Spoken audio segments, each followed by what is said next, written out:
అయితే ఇప్పుడు నేను ఒక క్వశ్చన్ అడగాలనుకుంటే ఇప్పుడు గోషామహల్ మీ కాన్స్టిట్యున్సీ.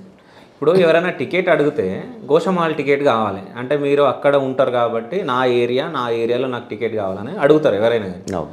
నాంపల్లికి మీకు సంబంధమే లేదు. నాంపల్లి టికెట్ ఇస్తే మీరు పోటీ ఎట్లా చేస్తారు? గతంలో 2018లో ఉమ్, కేసీఆర్ గారి దగ్గర సేడ్ సుభాష్ రెడ్డి గారు అని సార్ పిఏ, ఉమ్, గతంలో ఇప్పుడు కూడా ఉన్నాడు. సేడ్ సుభాష్ రెడ్డి గారు రేపు 105 మంది డిక్లేర్ చేస్తుండు కేసీఆర్ గారు. ఉమ్, ఇంట్లో కూర్చున్న ఇదే ఇంట్లో కూర్చున్నప్పుడు సేడ్ సుభాష్ రెడ్డి గారు ఫోన్ చేశారు. ఉమ్, గౌడ్ సాబ్ ఇమ్మీడియట్ నీ బయోడేటా నాకు వాట్సాప్ చేయ అన్నాడు. ఎందుకన్నా అంటే పెద్ద సారు నిన్ను నాంపల్లిగా పోటీ చేయడానికే నీ లీస్ట్లో నీ పేరు రాస్తుండంటే, అన్న నేను గోషామయ్యలో నాకు నాంపల్లిలో పెద్ద సార్ చెప్తుండు కదా నువ్వు ఇమ్మీడియట్ అంటే నేను ఇమ్మీడియట్ వాట్సాప్లో వేసిన.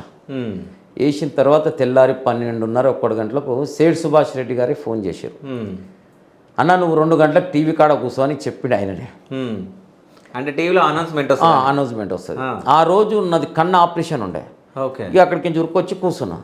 సాయంకాలం 5 గంటలకు 105వ నంబరు విత్ నా ఇంటి పేరుతోని మునుకుంట్ల ఆనంద్ గౌడ్ రిలీజ్ అయిపోయింది. రిలీజ్ అయిన తర్వాత 2 నెలలు అసలు నాంపల్లికి నాకు సంబంధమే లేదు. నాకు సంబంధం ఉన్నట్టు తీసుకొచ్చిన మొత్తం. అరే ఆనందన్న గెలిపి అది ఎంఐఎం సీట్. అది తెచ్చిన తర్వాత బీఫామ్ అప్పుడు మెల్లగా బీఫామ్లు ఇచ్చే రోజు ఇదే షేర్ సుభాష్ రెడ్డి గారు 1 నిమిషం అని చెప్పి భవన్లో ఒక రూమ్లో కూర్చోబెట్టిన. పోయేటప్పుడు పెద్ద సార్ మాట్లాడతాడని.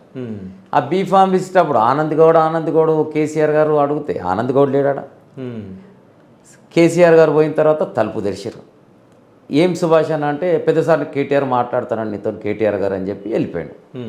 ఇక 2 రోజులకు ఇంకొక ఆనంద్ గౌడ్కు డమ్మి కేసుకు తీసుకొచ్చి ఇచ్చేసారు. ఇంకో ఆనంద్ గౌడ్ దేవులాడిరాడు నాంపల్లి, అతనికి ఇచ్చేసారు. ఇచ్చిన తర్వాత కూడా నేను ఒక మాట మాట్లాడలేదు. నా పార్టీ నాకు ఇంపార్టెంట్. ఓకే, పార్టీ ఏ రకంగా నాకు చెప్పింది ఆ రకంగా నేను ఉంటానని చెప్పేసి నేను సపోర్ట్ చేయకుండా మళ్ళీ గోషామేలకు వచ్చి ప్రేమ్ సింగ్ రాథోడ్ గారు టికెట్ ఇస్తే 24 గంటలు ఆయన ఎంబడి పని చేయడం జరిగింది. ఓకే.